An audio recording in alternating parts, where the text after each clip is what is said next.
اب بہت مسئلہ بنتا ہے، جو عورتیں، جو مستورات، جو خواتین حج پہ جاتی ہیں،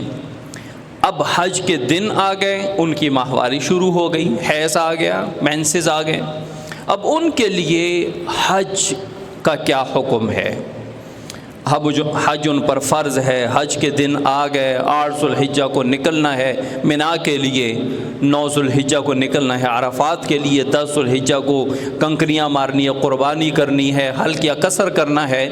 اور پھر طواف زیارت کرنا ہے، طواف وداع کرنا ہے، تو یہ اعمال وہ عورت کیسے کرے گی؟ تو وہ عورت، وہ خاتون جس کی ماہواری شروع ہو گئی، وہ پورا حج ادا کرے گی سوائے طواف زیارت کی۔ وہ منا بھی جائے گی، نمازیں تو ظاہر نہیں پڑھے گی، منا میں قیام کرے گی، وہ عرفات بھی جائے گی، وہ مزدلفہ بھی جائے گی، وہ رمی جمرات بھی کرے گی، کنکریاں مارے گی، اس کی قربانی بھی ہوگی، وہ قصر بھی کروائے گی، سارے اعمال کر لیں گی، لیکن طواف زیارت نہیں کر سکتی، کیونکہ اس کو لیے پاک ہونا، باوضو ہونا یہ لازمی ہے، تو وہ طواف زیارت نہیں کر سکتی۔ اب جب قربانی کر لی اور قصر، حلق اور قصر کر لیا، اب احرام سے تو نکل گئے، احرام سے نکل جائیں گے، اب ساری پابندیاں جو احرام کی حالت میں وہ ختم ہو گئی، لیکن ایک میاں اور بیوی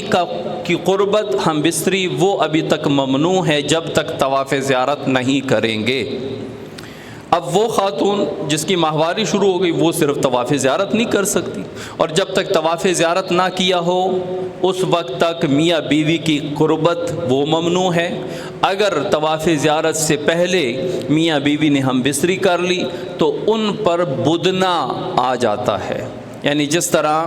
ایک واجب کے چھوٹنے سے دم آ جاتی ہے، ایک بکرا دمبا ذبح کرنا ہے، طواف زیارت سے پہلے، احرام کھولنے کے بعد طواف زیارت سے پہلے اگر جماع کر لیا، ہم بستری کر لی، تو اس پر پورا اونٹ حرم میں ذبح کرنا لازمی ہوتا ہے، اس کو کہتے ہیں بدنہ، تو وہ اس پر لازمی ہو جاتا ہے۔ اب دن قریب آ گئے واپسی کے، ماہواری بھی ہے، تو اس کا کوئی بدل نہیں ہے، کوئی کفارہ نہیں ہے، چاہے دنوں کو آگے کچھ بڑھا دیں، پیسے دے کر اپنی فلائٹ لیٹ کروا دیں، جو بھی کرنا ہو طواف زیارت کر کے پھر جائے گی، اس کے علاوہ کوئی چارہ نہیں ہے،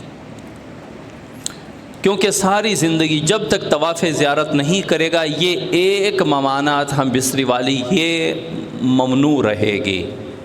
اور اس کا حج بھی نہیں ہوا۔ تو باقی اس خاتون کے لیے جس کو ماہواری شروع ہوئی وہ سارے اعمال کرے گی، صرف طواف زیارت جو ہے اور طواف وداع